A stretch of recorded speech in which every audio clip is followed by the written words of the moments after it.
वो आती हैं। टोटल मैं आपको बताना चाहूँगा, टोटल हमारी 3615 ग्राम पंचायत में से केवल मात्र 168 ग्राम पंचायत जो हैं इसके अंतर्गत आती हैं।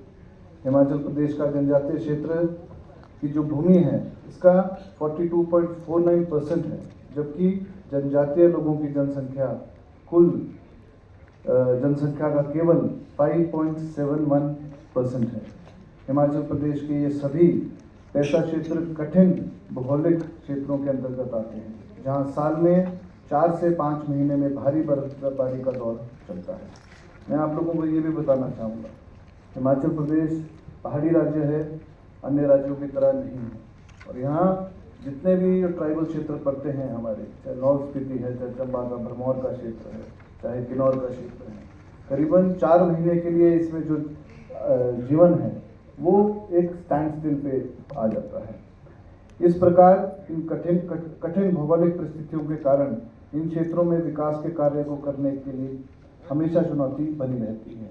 हिमाचल प्रदेश के पैसा क्षेत्रों में अन्य विभागों के साथ पंचायती राज विभाग को भी विकासात्मक कार्यों को करने के लिए साल में 6 से 7 महीने का समय मिलता है, जिस कारण पंचायतों में निर्माण कार्यों जैसे पंचायत घर, कॉमन सर्विस सेंटर, जिला रिसोर्स सेंटर आदि कार्य करने में भी अन्य जिलों की तुलना में अधिक देरी हो जाती है। ऐसा क्षेत्रों में विकास की गति में तेजी लाने के लिए प्रदेश सरकार के द्वारा प्रशासनिक व्यवस्था की गई है। वर्ष 1993-94 से राज्य सरकार का कुल बजट का 9% आदिवासी क्षेत्रों में खर्च कर रही है। आयुक्त आदिवासी विकास को वित्त सचिव की शक्तियाँ दी गई है। आदिवासी क्षेत्रों में सिंगल लाइन एडमिनिस्ट्रेशन भी लागू किया गया है। इसके डीसी रेजिडेंट कमीशन जो कि हम लोग जो है सुझाव भी देना चाहूँगा हिमाचल प्रदेश गवर्नमेंट की तरफ से। हिमाचल प्रदेश पंचायती राज अधिनियम 1994 के अध्याय 2 की धारा 3 के अनुसार सरकार अधिसूचना द्वारा किसी ऐसे गांव या गांव के समूह को जिसकी जनसंख्या 1000 से कम न होके हो 5000 से अधिक न हो, इस अधिनियम के अंतर्गत एक या अधिक सभा क्षेत्र घोषित कर सकती है।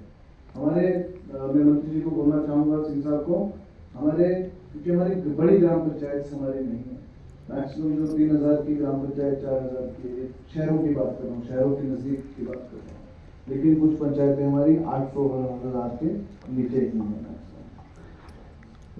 अनुसूचित पैसा क्षेत्रों में सरकार आदेश द्वारा किसी गांव को या गांव के समूह को जिसकी जनसंख्या 1000 से कम है में सभा क्षेत्र गठित करने की घोषणा कर सकती है।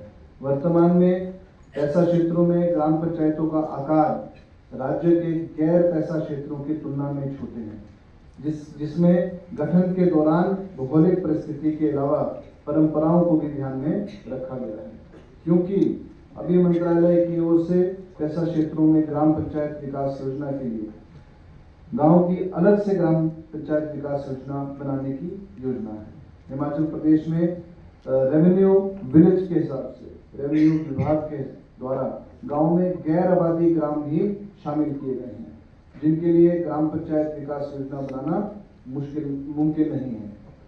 इसके लिए पंचायती राज मंत्रालय भारत सरकार से आग्रह करती है कि केवल आबादी देय को ही ग्राम पंचायत विकास योजना बनाने के लिए चयनित किया जाए। जैसे कि FRA में होता है की प्रक्रिया पूरे देश में, जो कि सितंबर अक्टूबर महीने से लेकर मार्च महीने